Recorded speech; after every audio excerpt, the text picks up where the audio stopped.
What had happened was that we were doing a series of stories on the impact of prolonged drought on the farming sector in India last year.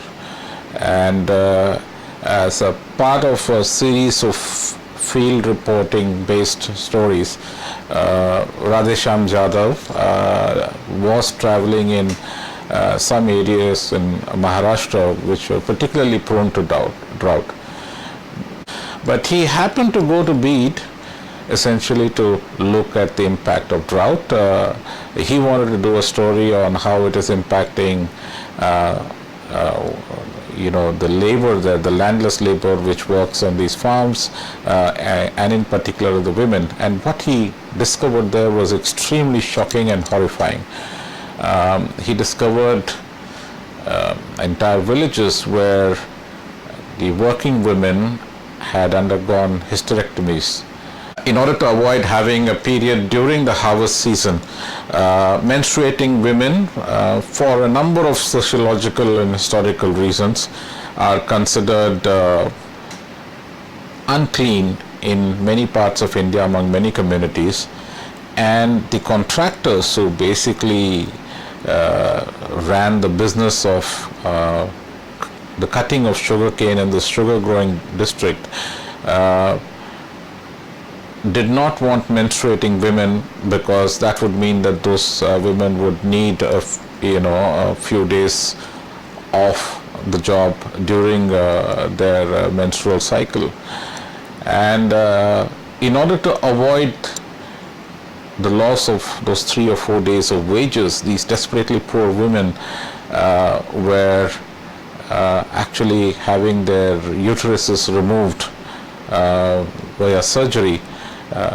This was extremely shocking. When the story came, we immediately realized that this was much bigger than what it appeared at first glance. Marathwada is one of the drought-prone areas in Maharashtra. This area is also known as farmer suicide zone. In last 5 years, more than 14,000 farmers have ended their lives in Maharashtra, and majority of farmer suicide cases were reported from Marathwada region.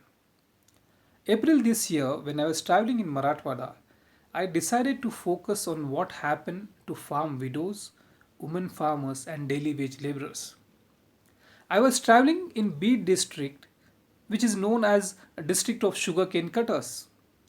When I was speaking to women, some of the women said that majority of them have undergone hysterectomy surgeries. When I asked them for the reason, they said it was a norm.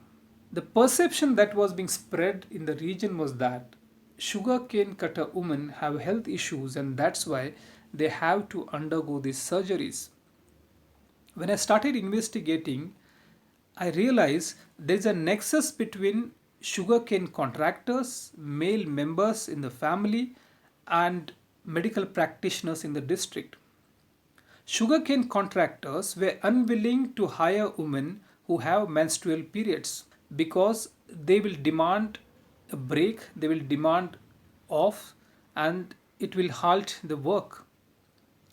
And sugarcane contractors told these women that if you want to work as sugarcane cutters, you have to undergo this surgery so that you don't have menstrual cycles. This really shocked me. The state government, the local administration, politicians, sugarcane contractors, sugar lobby in the state was not ready to accept this narrative. Doing this story was challenging because Bede is one of the most sensitive districts in Maharashtra. It's politically sensitive because many political heavyweights come from this district, and they never acknowledged the fact that sugarcane cutter women were being exploited by contractors and sugar lobby. Many of the politicians have their own sugar factories. When I spoke to medical practitioners, they off the record admitted this practice has been going on for years. When the business line published the story, national and international media followed it. The National Commission for Women issued a notice to the state government and asked to probe what is happening in Bid.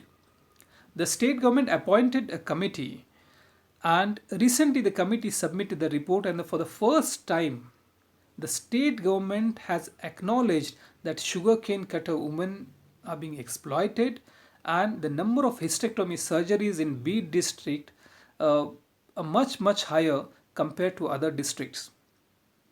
There were many local NGOs and national NGOs which came to Bid, and they are conducting their independent survey. The state government has issued orders to sugar mills, to sugar commissioner, to contractors that sugarcane cutter women should not be treated as bonded laborers, and all basic facilities including sanitation facilities should be provided to them. In many ways, we think this exemplifies what good journalism is all about.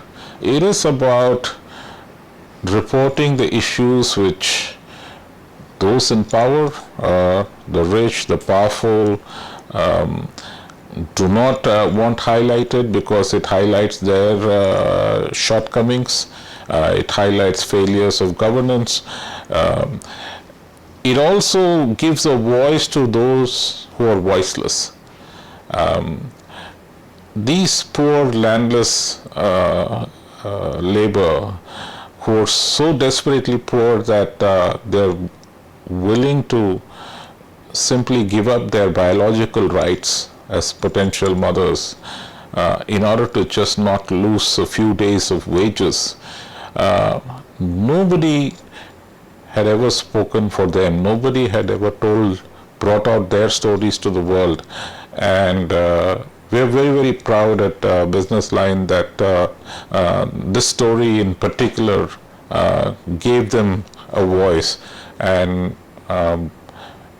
brought them to the conscience of this nation.